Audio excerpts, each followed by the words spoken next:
My dear boy and girl, I am from Beg Institute of Advanced Studies. ठीक है, तो आज हम फिर करेंगे पेपर 2018। पहले हमने पेपर किया 2020, फिर 19, अब 2018 कर रहे हैं। ये CSS का इंग्लिश का पेपर है। ठीक है, तो हम शुरू करेंगे क्वेश्चन नंबर 4 से। क्वेश्चन नंबर 4A ये है करेक्शन ऑफ एरर। एक छोटी सी बात मैं फिर रिपीट कर लूँ कि जिस तालिब इल्म का या जिस स्टूडेंट का करेक्शन ऑफ एरर पर ग्रिप है वो CSS का पेपर बड़ी आसानी के साथ कर सकता है। और ऑन टॉप ऑफ दैट जो ऐसे राइटिंग का पेपर है 3000 वर्ड्स का, अगर आपकी करेक्शन ऑफ एरर ठीक है तो you can do a lot. चले फिर हम करते हैं, मज़ीद वक्त ज़ाया करने से बेहतर है कि हम काम करें। तो हमारा पहला है they only work when they have no money. तो ये गलत है। ठीक है, ये they only work when they have no money, ये ओनली यहाँ पर एडजेक्टिव के सेंस में कम्युनिकेट हो रहा है। हम यहाँ पर करेंगे they work only when they have no money. तो ये हमारा इसका आंसर होगा, यानी कि यहाँ पर only try to play the role of a adverb. I am sorry for that. और अगला है they left the hotel here they had been staying in the motorway. ठीक है, in the motor car, sorry, where they had been staying. मैं इसको दोबारा repeat करता हूँ। ये दूसरा है, आप देखिएगा, they left the hotel here they had been staying in a motor car. ठीक हो गया, ये क्वेश्चन है। तो अब हम इस पर गौर करते हैं। इसमें जो मसला है मिसप्लेस मॉडिफायर का है। मिसप्लेस मॉडिफायर का आप याद रखिएगा, मैंने बेशुमार पहले लेक्चर दिए हैं जिसमें मिसप्लेस मॉडिफायर को मैंने बहुत एक्सप्लेन किया है। तो यहाँ मैं आपको बताता चलूँ the role of misplace modifier. ये गलत है। यह है they left the hotel here they had been staying in a motor car. ठीक हो गया। तो मैं ये फिर दोबारा कहना चाह रहा हूँ, ये मिसप्लेस मॉडिफायर है। Now the question arises what is misplace modifier. गो के मैंने सारा मतलब डिस्कस किया हुआ है मिसप्लेस मॉडिफायर के बारे में, लेकिन आप फिर भी एक दफ़ा सुन लें। अब सुने गौर से। Modifier should be placed as closely as possible to the word they modify. ठीक हो गया। This is true whether the modifier is a single word या फ्रेज या क्लॉज भी हो सकता है। तो मैं इसका आपको थोड़ा सा एग्जांपल दे दूं। मैं एक सेंटेंस बोलता हूँ, गौर से सुनिएगा। I bought a piano from an old lady with intricate carving. तो ये गलत है, क्योंकि हु और what had the carving. It would be better to write, फिर हम इसको इस तरह लिखेंगे, I bought a piano with intricate carving from an old lady. ये इसका मिसप्लेस मॉडिफायर सही है। अब इस एक आध एग्जाम्पल मैं फिर और आपको दे दूँ, वो गौर से सुनिएगा। वो है sometimes a problem is carried out by the placement of A participle phrase. Participle phrase जो है उसकी वजह से भी मसला आ सकता है। ठीक है, तो ये है answering the door bell comma the cake remain in the oven. अब ये बात गलत है। ठीक है, तो ये होगा द केक, अब बात सिर्फ ये है the cake answer the door bell. ठीक है, ये गलत है। फिर इसका सही क्या होना चाहिए, correct this sentence by adding a subject to which the phrase can refer. अब हमें सब्जेक्ट तो देना चाहिए जो जिसके बारे में हम रेफर कर रहे हैं। ठीक है, इज दैट क्लियर। तो फिर ये इस तरह होगा, पहले मैं दोबारा गलत बोलता हूँ फिर आप सही करेंगे। Falling on the roof comma we hear the sound of the rain. इसका सही होगा we hear the sound of the rain falling on the roof. ये इसका सही है। तो सिमिलरली यहाँ भी मिसप्लेस मॉडिफायर का ही मसला था। तो चलें फिर हम आगे चलते हैं। अगला है हमारा तीसरा ये वाला, I cannot by no means allow you to do so. I cannot, ठीक है, मैं दोबारा I would like to repeat once again, I cannot by no means allow you to do so. ये गलत है भाई, इसका सही होगा I can not by no means allow you to do so. ठीक है, तो हम इसको इस तरह भी कर सकते हैं, I can by no means allow you to do so. ठीक है, या दूसरे तरीके, एक इसका दूसरा तरीका और भी है, by no means comma I can not allow you to do so. ठीक हो गया। तो चले हम अगला करते हैं, माई फ्रेंड, ये वाला my friend sad he never remembered having red A more enjoyable book. ठीक हो गया, तो ये सही होगा, my friend sad that he never remember reading A more enjoyable book. ठीक हो गया, तो इसका ये सही होगा।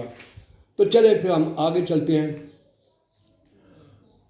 हैं। ये अगला है, ये भी मिसप्लेस मॉडिफाइड का है, going up the hill comma an old temple was scene. तो ये गलत है, यानी जब हम पहला वर्ड आईएनजी फॉर्म का होगा तो उसके ऑब्जेक्ट में हमने उसका सब्जेक्ट या उसका ऑब्जेक्ट देना ज़रूरी हो जाता है। ठीक है, यानी I would like to repeat once again, going up the hill comma an old temple was seen. ठीक है, अब इसका सही होगा, he saw an old temple while he was going up the hill. ठीक है, मैं I would like to repeat once again, ये वाला this one, he saw an old temple while he was going up the hill. और अगला है, one day the bird did not perform certain tricks which had thought it to be satisfaction. ठीक है, तो ये है इसका अगला, यानी मैं I would like to repeat once again, one day the bird did not perform certain tricks which had thought it to be satisfaction. ठीक हो गया, तो ये होगा, one day the bird did not perform to his satisfaction. ठीक है, to his satisfaction certain tricks which he had taught it. ठीक हो गया, तो अगला है, I was rather impressed by the manner of the orator than by his matter. तो ये गलत है, इसका सही होगा, I was impressed by the manner of the orator rather than by his matter. और आखिरी है, जो बड़े आसान है उसको मैं फर्दर एक्सप्लेन नहीं करता, अगर आप मेरे ग्रामर को निकाल लें, उसमें सारा मैंने डिस्कस किया हुआ है। तो ये आखिरी है हमारा, व्हाट एन ऑफुल वेदर। तो ये होगा व्हाट ऑफुल वेदर। तो हमने करेक्शन ऑफ एरर कर लिया है। अब हमारा जो अगला क्वेश्चन बनेगा वो है पंक्चुएशन का। Is that clear? पंक्चुएशन, यानी ये हमारा बनेगा क्वेश्चन पंक्चुएशन का, यानी ये है, use punctuation work marks where needed in the following sentences. और ये बड़ा आसान है, अब गौर से सुनिएगा, मैं इसको करता हूँ। ठीक है, मैं इसको करता हूँ, अब गौर से सुनिएगा। There is a slavery that no legislation can abolish the slavery of caste. ठीक है, स्लेवरी ऑफ कास्ट, तो इसका सही होगा, there is a slavery that no legislation can abolish. ठीक है, उसके बाद कोलन आएगा, दो फुल स्टॉप जिसको आप कहते हो, उसके बाद आएगा the slavery of caste. I would like to repeat once again, there is a slavery that no legislation can abolish the slavery of caste. ठीक है, तो इसका सही होगा, there is a slavery that no legislation can abolish colon, यानी दो नुक्ते, this slavery of caste. अब किसी चीज़ को हम जब रिपीट करते हैं तो फिर हम कॉलम डाल के वो अगली बात एक्सप्लेन कर देते हैं। ठीक हो गया। तो चले अगला है, all that I am that I have hope to I owe to my angel mother. ठीक हो गया। तो इसका सही होगा all that I am, comma, यहाँ पर कॉमा आएगा, all that I hope to be I owe to my angel mother.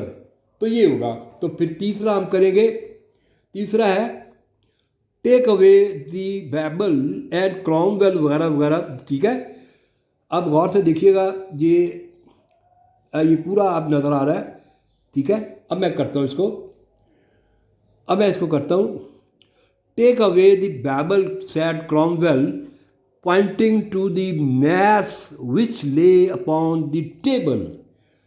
तो इसका सही होगा कॉमा इनवर्टेड कॉमा शुरू, take away that babble comma inverted comma close said Cromwell comma pointing to the mess which lay upon the Behbal, which lay upon the Behbal.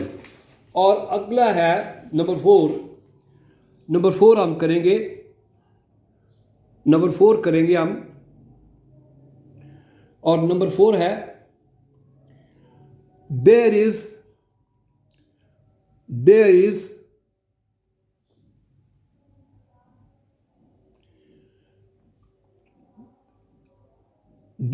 only one cure, there is only one cure for the evil which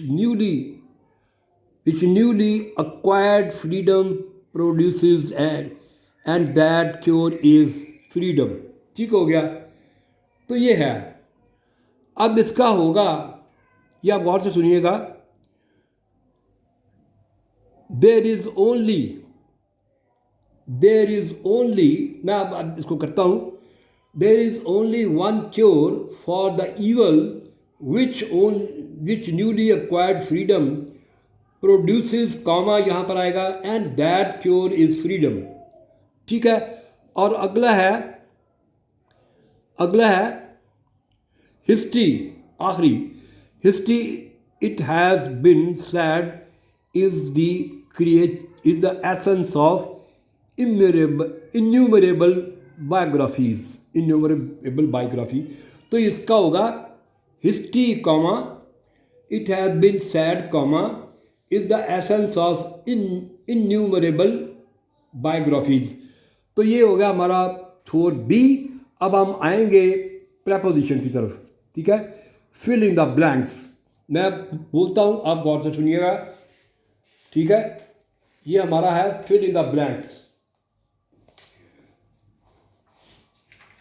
fill in the blanks. ठीक हो गया। तो चलिए हम करते हैं। आपका कोशिश कीजिएगा आप पे इसका कोई गलत ना आपका हो तो सुन लीजिएगा। मैं क्वेश्चन बोलता हूँ 5A, fill the blanks any 5 appropriate preposition. अब प्रेपोजिशन का हम इस्तेमाल करेंगे। और पहला है dash for he has a Fiat car. तो ये प्रेपोजिशन यहाँ आएगी बिसाइड्स, इसके अलावा, जिसको हम कहते हैं ना बिसाइड्स। और नंबर 2, अब ऑप्शन है 4A in, B before, C besides और D डिस्पाइट। ये C is our answer, C should be our answer. और अगला है number 2, I saw him felling a big tree dash a hatch. तो हमारे पास 4 ऑप्शन है। 4 ऑप्शन कौन सी हैं? With, option A, through, option C B by, और ऑप्शन डी एट। 4 ऑप्शन हमारी। तो ये 4 ऑप्शन जो हैं ये इसमें यहाँ पर आएगा I saw him felling a big tree with a hatch. तो ये आएगा with a hatch. Is that clear? और अगला है I must start dash down to reach the station in time. तो चार ऑप्शन है।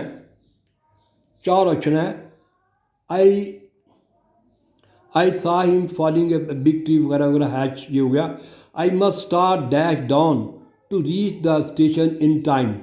तो ये पांच ऑप्शन है, चार ऑप्शन है।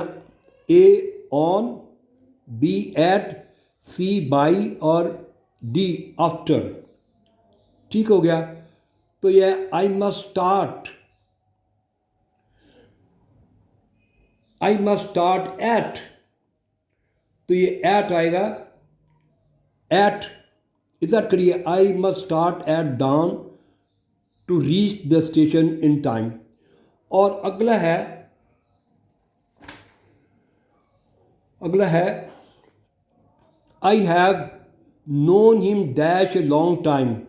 तो यहाँ पर आएगा for a long time. C is our answer, C should be our answer.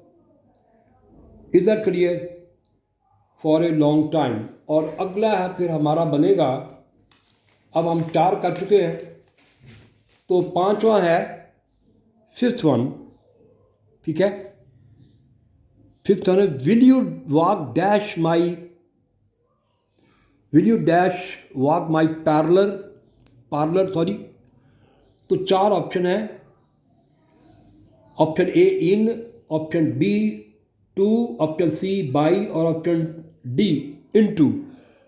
ये इनटू आएगा, into will you walk into my parallel, यानी एक जगह से जब दूसरी जगह मूवमेंट होती है तो फिर इनटू आता है। और अगला है the public are caution dash pick pocketers. The public are caution against आएगा, ये वाला ए वाला। ठीक हो गया। तो ये था हमारा पंक्चुएशन प्रपोजिशन 5A। तो अब हम करेंगे अगला हमारा क्वेश्चन है rewrite the following dialogue comma written in direct speech. ठीक है, इन ए पैराग्राफ फॉर्म। आपने इसको पैराग्राफ फॉर्म में बनाना है। ठीक है, तो ये आप ज़हन में रखिएगा कि आपने इसको पैराग्राफ फॉर्म में बनाना है। तो ये मुश्किल नहीं है। इसका तरीका ये है कि पहले आप थोड़ा सा ज़हन में सोचें कि आपने, यानी वो कहना क्या सारा चाह रहा है। ठीक है, सब बात वो क्या करना चाह रहा है, तो फिर हम इसको करते हैं। ठीक है, मैं बोलता हूँ पहले, आप गौर से सुनिएगा। जैक हेलो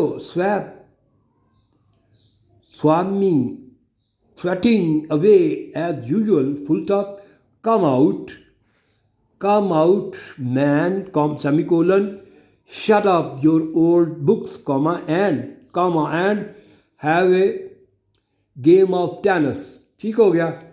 और अगला है वो क्या कहता है, वो सुने वो क्या कहता है। Swap I am sorry I cannot do that Jack. ठीक है, वो कहता है मैं नहीं कर सकता। क्यों? वो क्लर्क बनना चाहता है। The examination is dying near, full stop. The examination are dying near, semicolon, and I have set my heart on a being a graduate. वो ग्रेजुएट बनना चाहता है। और अगला है Jack and pray what good will graduation do, sign of exclamation. You may get a clerkship in a government office, semicolon, but that is all, comma, and there are hundreds of fellows who have got their degree, comma, and are no nearer getting, ठीक है, getting job of any sort। और अगला है swap, that may be so, semicolon. मैं semicolon का role आपको बताऊंगा, what should be the role of a semicolon. अगर आप मेरे पीछे लेक्चर देख लीजिएगा, उसमें मैंने जब ग्रामर की मैं बात करूंगा, पंक्चुएशन की बात करूंगा, तो मैंने बहुत वजाहत से डिस्कस किया हुआ है the role of a semicolon. और अगला है but I am not studying so much to pass my examination and obtain my degree, comma, as to store my mind with knowledge and develop my intellectual faculties. तो ये है हमारा अपना question number 5B. Question number, I would like to repeat once again, question number 5B हम करने जा रहे हैं. Rewrite the following dialogue written in direct speech in a paragraph form. Direct speech में तो आपने लिखनी है, लेकिन वो कह रहा है कि ये उनकी एक शर्त है कि पैराग्राफ फॉर्म में होनी चाहिए. तो ये पैराग्राफ फॉर्म में होनी चाहिए. तो अब हम इसको पैराग्राफ फॉर्म में करेंगे. आप गौर से सुनिएगा, मैं बोलता हूँ बड़े आसान से, गौर से सुनिएगा. Jack greeted Swan, is that clear? As he entered the room, full stop, he asked him to close the books and play tennis with him, full stop. Swan apologized, is that clear? As the exams were drawing near and he wanted to utilize every hour he could get for studying, full stop. Jack asked him to put the exam aside as they were useless, full stop. Swab replied that one could never get a degree without exam, and he had set his heart on graduation as the most one could get of it was a job of clerkship in government office. ठीक हो गया.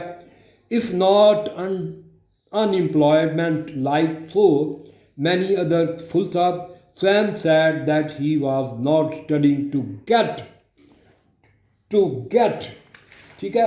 अब और तो सुनिएगा, to get a mere degree, but he also wanted to store his mind with knowledge and develop his intellectual ability.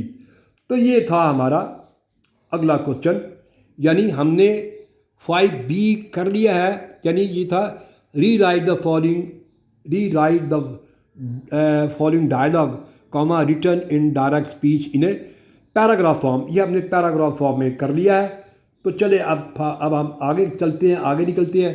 फिर हम क्यों यहाँ पर रुक जाए. और अगला है explain the difference between the following word pair. ठीक हो गया. अब कुछ स्टूडेंट ऐसा करते हैं कि इसको रट्टा लगाते हैं. तो मैं ये चाहता हूँ कि थोड़ा सा आप रट्टा को अवॉइड करें. तो चले हम इसका डिफरेंस निकालते हैं. पहला वर्ड है CALLOUS, जिसका मतलब होता है क्रूअल. ठीक है, मैं अब इसको फिक्रे में इस्तेमाल कर रहा हूँ. The troops showed callus disregard for life and property.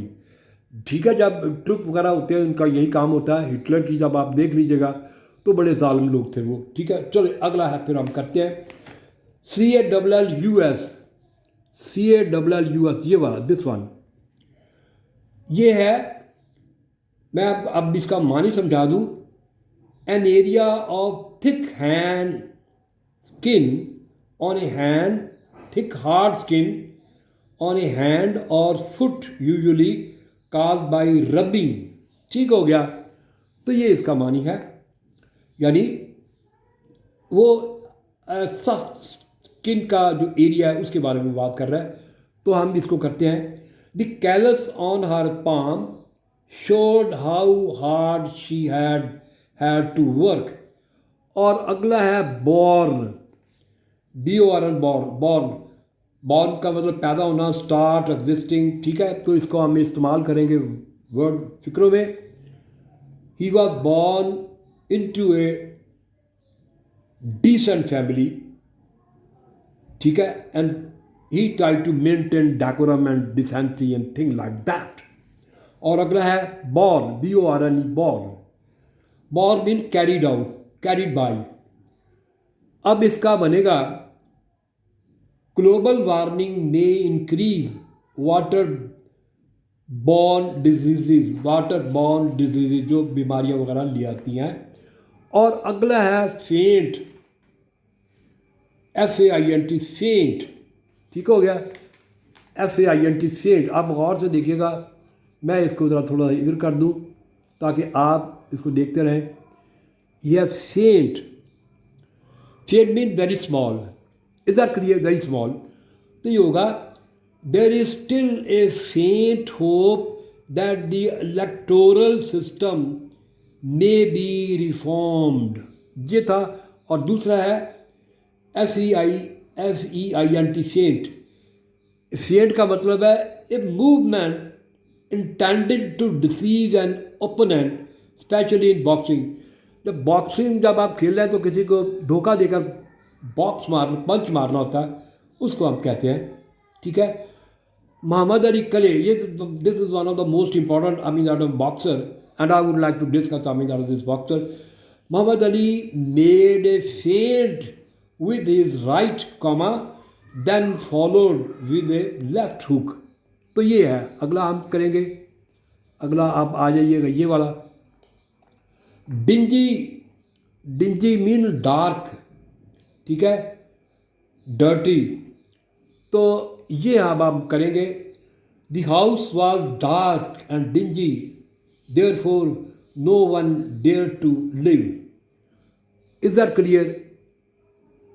Naturally, when the house is dark and dingy, definitely it is not livable।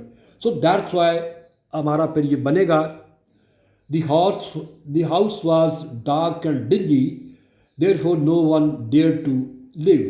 और अगला है DINGHY, DINGHY, स्मॉल बोट को कहते हैं।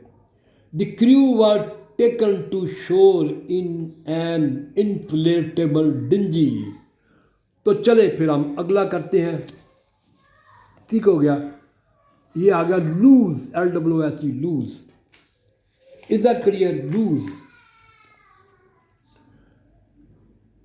LOSE पहले, लूज।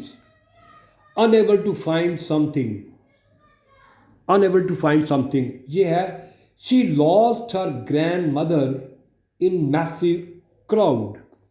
ठीक हो गया। और अगला है LWSE, loose. The screw of the machine were loose and that is why it fell apart in second. तो ये इसका आंसर बनेगा। और अगला है, और अगला हम करेंगे, अगला इसका करेंगे वेवर, WAIVER। वेवर का I would like to tell you the meaning of waiver, a situation in which somebody gives up a legal right और क्लेम। ठीक है। अब मैं इसका मानी बताता हूँ, गौर से सुनिएगा। The aggrieved party had to sign a waiver, giving up any right to the land in the future। I would like to repeat once again, इसमें गौर से सुनिएगा। The aggrieved party had to sign a waiver, यहाँ पर comma आएगा, उसके बाद ये objective case आएगा। And what is the objective case? Giving up any right to the land in the future. और अगला है WAVER, वेवर, टू हेसिटेट और unable to make a decision. Hesitate भी हम इसको कह सकते हैं, ज़्यादा बेहतर है। चलिए हम करते हैं hesitate. He is wavering but between buying a house in the city. So when you are on the tenter hooks. ठीक है। और अब हम आगे चलते हैं। shear, SHEAR, shear। Is that clear? SHEAR, shear। To cut the wood off a sheep। ठीक हो गया, sheep, shear। It was time for the sheep to be shorn, SHORN। और अगला है SHWR, shear, used to emphasize the size of something। जब हम किसी size को एम्फोसाइज करना चाह रहे तो ये होगा the foreigner were impressed by the share size of the church. ठीक हो गया। और अगला है register, register, a person who resist somebody, और इसका मानी इसका हम इस्तेमाल करेंगे all register were dispersed by the police with the help of Shaila. ठीक हो गया। और अब हम अगला करेंगे, अगला करेंगे,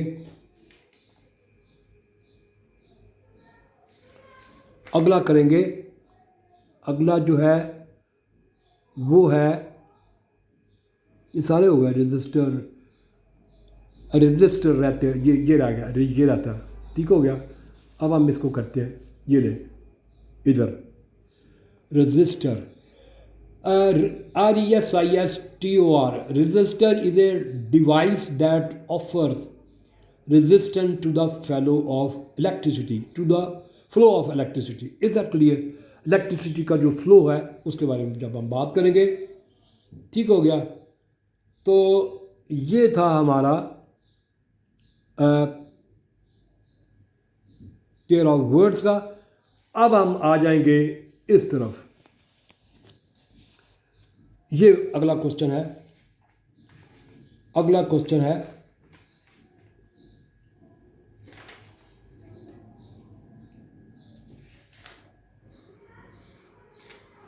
अगला हमारा क्वेश्चन, ये बड़ा इंटरेस्टिंग है, अब गौर से देखिएगा।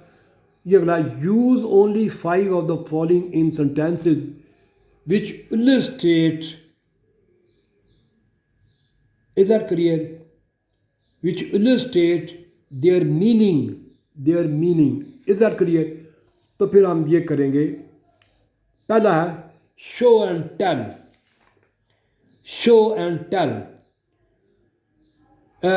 इसका मतलब है, शो एंड टेल इसका मतलब है a public display and demonstration, is that clear. तो जो लोग पब्लिक डिस्प्ले कर सकते हैं और डेमोन्स्ट्रेट कर सकते हैं, टुडे आज की दुनिया में, इस मीडिया की दुनिया में वही कामयाब है। चलिए फिर हम करते हैं शो एंड टेल। अब हम इसको फिक्रे में इस्तेमाल करते हैं। Show and tell is the best teaching method which is employed by many teachers in the western world. ठीक हो गया। और दूसरा है हेल्टर स्केल्टर। ठीक है, ये है people ran better, helter and skelter. ठीक है, there were bodies on the ground and the injured were crime. Helter skelter इधर उधर। ठीक हो गया। और चले फिर हम अगला करते हैं। ठीक है, to the death until somebody is dead। ठीक है, टू द डेथ। अब हम इसको फिक्रे में इस्तेमाल करते हैं। They will fight to the death rather than give an inch of ground. और अगला है टिल्ट एट विंड मिल। इसका मतलब है, ये देख लीजिएगा, tilt and wind mill, to waste time and energy. ठीक है, यानी जिस तरह आम तालिब इल्म वक्त ज़ाया करते हैं, तो I am of the opinion that they shouldn't try to waste their precious time, they should try to keep on practice. जिस तरह कायद आज़म ने फरमाया था, work and work then you can get success. चलो फिर आप करते हैं tilt at wind mill, to waste time and energy. ठीक है, इसका बनेगा they will fight to the death rather than give an inch of ground.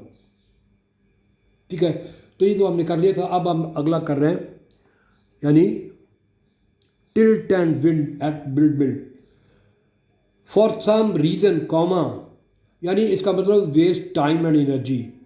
For some reason he thinks everyone is out to get him, but he is really just tilting windmill।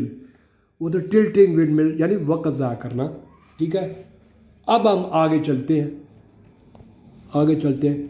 hat up। ठीक है, hat up, hat up, ठीक है। ये तो थोड़ा सा नया word आया है। ज़्यादातर इस तरह के वर्ड CSS में आते हैं जो आप जिसका आपने सख्ती से ख्याल रखना है। हैट अप, हैट अप का मतलब होता है एंक्शियस, एक्साइटेड और स्लाइटली एंग्री भी हम कह सकते हैं।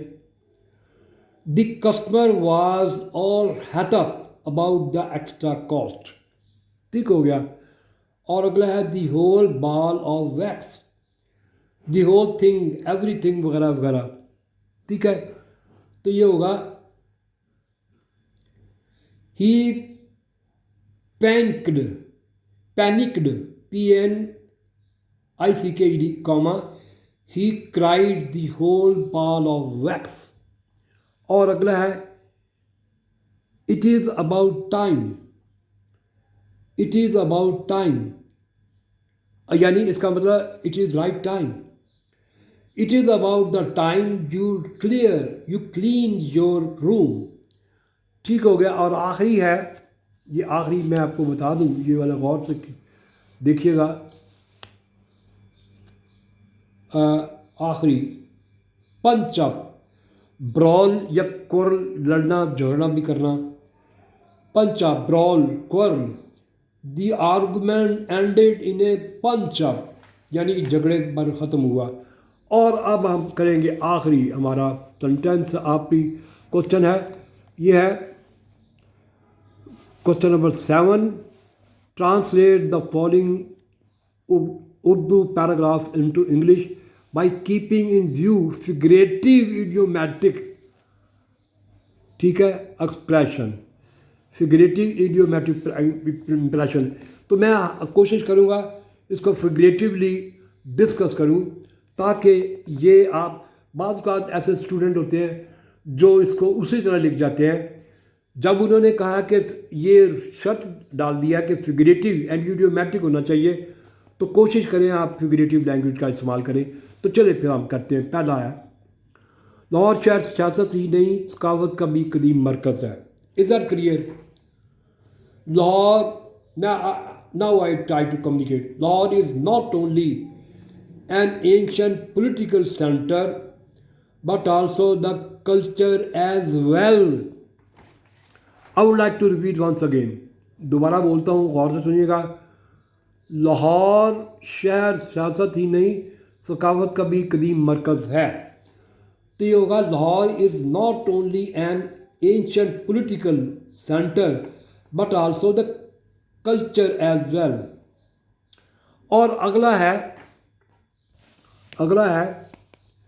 मुग़लों की सकाफत ने अरूज का ज़माना इसी शहर में देखा, ठीक हो गया। It has seen the grander sublimity, आप पीक भी कह सकते हैं। It has seen the grandeur of Mughal rule in this city, Mughal rule in this city। और अगला है ये वाला, सिख सकाफत का भी यही मरकज़ था, ठीक हो गया। This was also the cradle of Sikh culture. अब ये जो वर्ड क्रेडल आया ना, ये फिगरेटिव है। सिख सकाफत का भी यही मरकज़ था। This was also the cradle of Sikh culture. और अगला है इल्म अदब की सखावत भी इसी शहर के हिस्से में आई, इल्म अदब की सकाफत भी इसी के हिस्से में आई।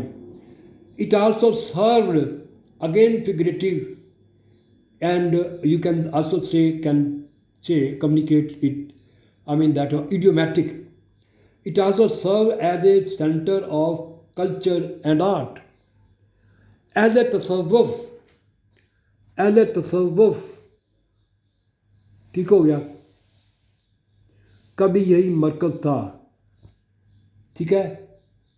अहले तसव्वुफ का भी यही मरकज़ था। तो चले फिर हम करते हैं।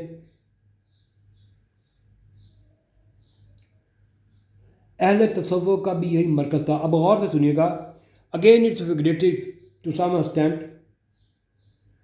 It entered the repetition of spiritual center. It entered, ठीक है, all the repetition of spiritual centre. तसव्वुफ़ की मशहूर किताब कश्फुल महजूब के मुसन्नफ़ हज़रत अली अजवेरी अल मशहूर हज़रत दादा गंजबख्श भी इसी शहर में मदफून हैं, इसी शहर में मदफून हैं। अली अजवेरी इसी शहर में मदफून हैं। यानी I would like to repeat once again,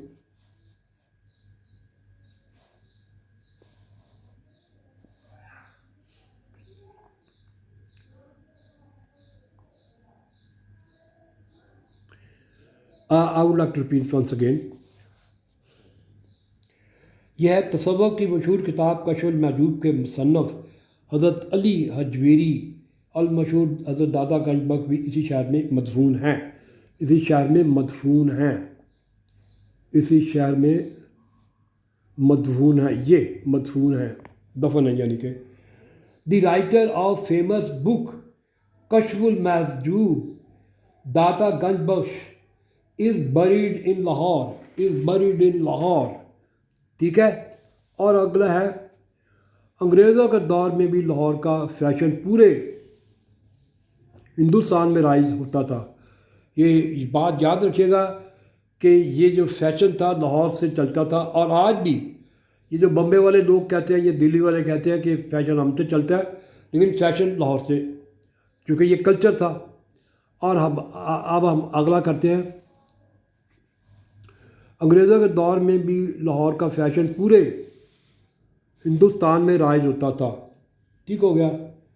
during British era Lahore was the forerunner याद रखें, हार्बिंगर भी कहते हैं, ऑफ फैशन इन इंडिया, ठीक हो गया। तो ये वैल्यू थी लाहौर की।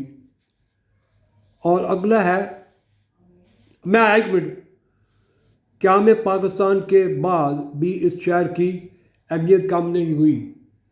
After the creation of Pakistan, its reputation has not been diminished. I would like to repeat once again. After the creation of Pakistan, its reputation has not been diminished. तो ये था हमारा 2018